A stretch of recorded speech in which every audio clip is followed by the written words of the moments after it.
The Lord be with you. A reading from the Holy Gospel according to John. Jesus raised his eyes to heaven and said, Holy Father, keep those you have given me true to your name, so that they may be one like us. While I was with them, I kept those you had given me true to your name. I have watched over them, and not one is lost, except the one who chose to be lost. And this was to fulfill the scriptures. But now, I am coming to you, and while still in the world, I say these things, to share my joy with them to the full. I pass your word unto them, and the world hated them, because they belong to the world, no more than I belong to the world. I am not asking you to remove them from the world, but to protect them from the evil one. They do not belong to the world any more than I belong to the world. Consecrate them in the truth. Your word is the truth. As you sent me into the world, I have sent them into the world, and for their sake, I consecrate myself, so that they too may be consecrated in truth. The Gospel of the Lord.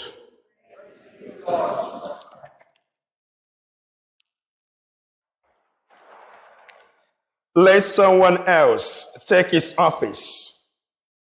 We must therefore choose someone who has been with us the whole time that the Lord Jesus was traveling around with us. Whereas we have this morning taken from the Acts of the Apostles, chapter 1, 15 to 26. In the first reading of today, Peter told the brothers they need to replace Judas Iscariot with someone else. So the disciples nominated Joseph and Matthias. And through election, Matthias was chosen as a replacement. They had to do that because we all know the story of Judas Iscariot. He betrayed Jesus Christ and sold him for 30 silver coins. After that, when he couldn't deal with the guilt of what he did, he went outside and committed suicide. So they needed someone to replace him in order to keep the number 12 intact. That 12 was significant, representing the 12 tribes of Israel. Without going into details about the life of Judas Iscariot, I think there are a few things we can learn from his life. Number one, learning how not to solve a problem.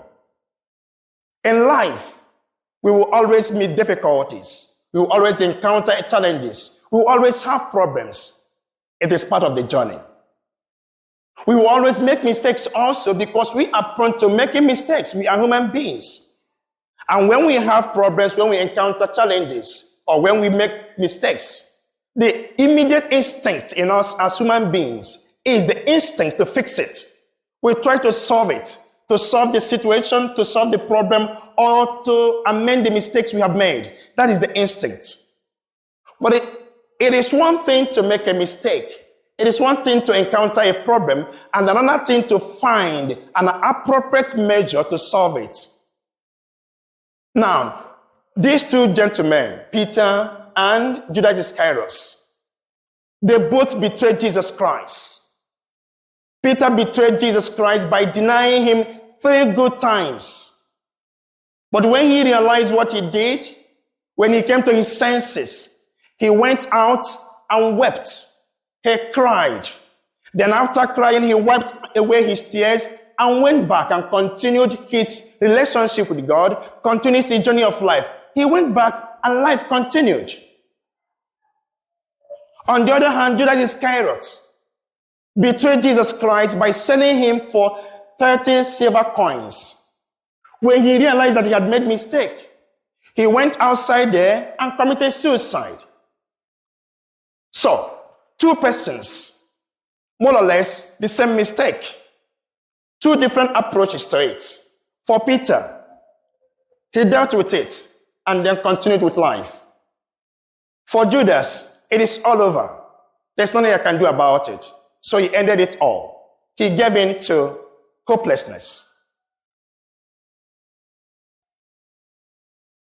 When you make mistake in life, when you make a poor judgment, when you encounter problem, be careful what you do to solve it. And from Judas, I can actually say, please, why trying to fix a problem? Why trying to amend whatever mistakes you have made in life? Please do not hurt yourself. And number two, please, why trying to deal with the challenge you have or the mistakes you have made? Please do not close all doors. At least leave a window open to allow for a possibility of recovery. That was the first mistake of Judas. Trying to deal with his problem, he ended it all. The second lesson is learning the danger of isolation. Often when we encounter problems, when we make mistakes, we try to withdraw from people we love. We try to withdraw from the community where we belong. We try to switch off every manner of communication with people around us because we want to deal with it by ourselves. And sometimes also we withdraw from God. People will tell you, I stopped coming to church for some weeks because I was dealing with a lot. And therefore I withdrew. We have not communicated for long because there were a lot of things going on in my mind. I have a lot to deal with.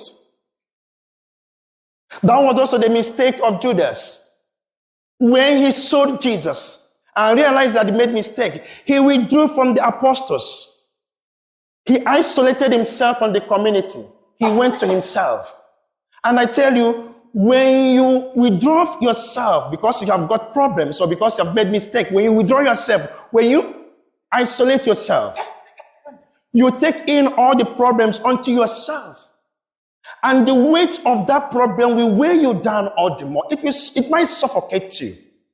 It might cause you into depression because you are trying to solve it. And also, when you withdraw or when you isolate yourself, you have greater chances of making more mistakes because you'll be thinking straight this way.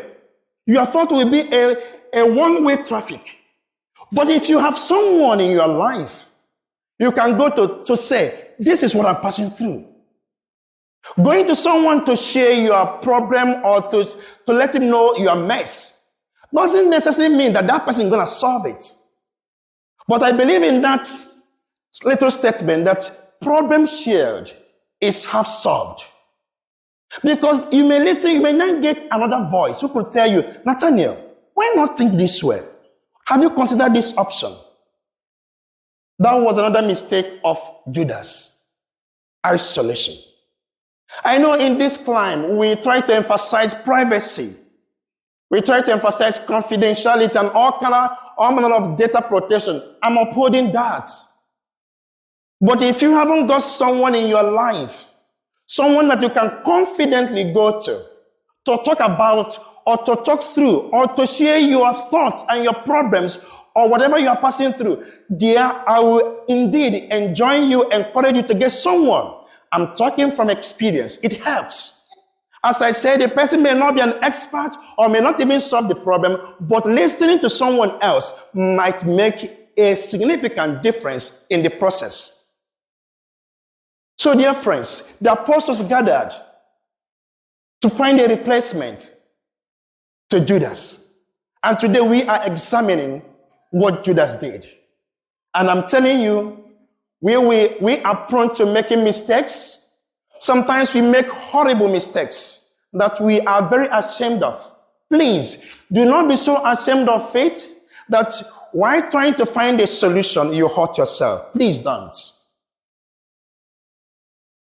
No matter how horrible the mistake or how significant or enormous the problem is, please do not close all doors. At least leave a window open for possible recovery, for possible solution, for hope.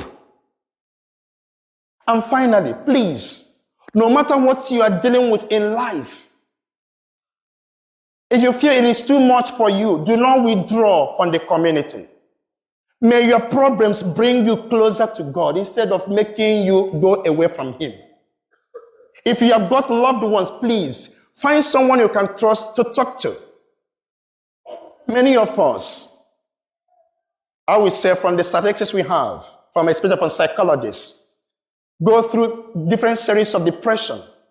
Not because of what they are passing through, but because they have taken it in a lot on themselves. And they are being weighed down by them. You don't sleep? Find someone to talk to before you make a very costly mistake. And I'll end by saying that there is this phrase I have always used. Do not make a permanent decision over a temporary situation, over a temporary emotion. Do not hurt yourself. Do not close all access. Do not isolate yourself from God or from friends.